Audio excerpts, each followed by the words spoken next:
The iPhone 6 Plus was a fantastic smartphone when it came out in 2014, but what's it like to use it 4 years later? In this video, I'll share my experience using the iPhone 6 Plus as a daily driver in 2018.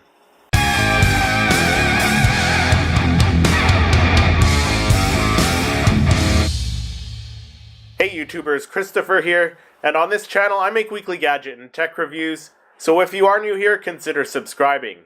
And don't forget to hit that notification bell so you don't miss any future videos. And hey, if you'd like to know more about anything I mention in the video, I'll leave a link in the description below. So I've been using the iPhone 6 Plus as my daily driver since it came out in 2014, and it still has some really great features that make it a fantastic phone to use even in 2018.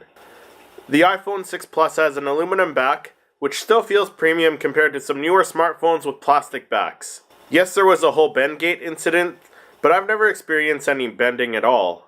At 6.22 inches in height, 3.06 inches in width, and 0.28 inches in depth, the iPhone 6 Plus is still the largest iPhone to date, with only its successors, the 6S Plus, 7 Plus, and 8 Plus being a smidge bigger. It has all the buttons and ports you would expect to see on a smartphone, including a headphone jack, which a lot of newer smartphones have gotten rid of.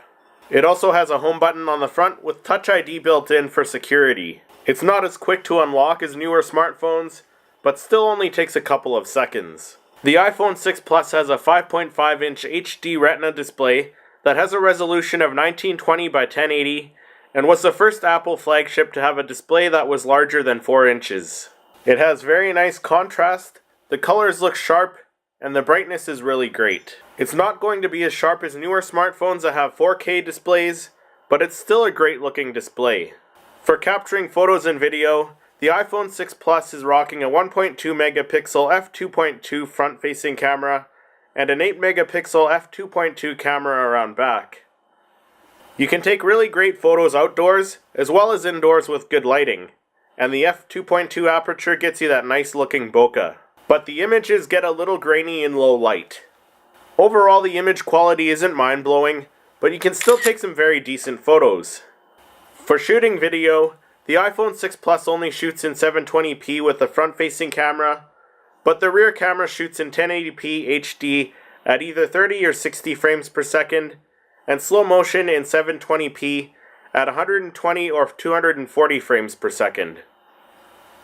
Performance-wise, the iPhone 6 Plus is running off Apple's A8 chip, which still feels quite fast when doing everyday tasks.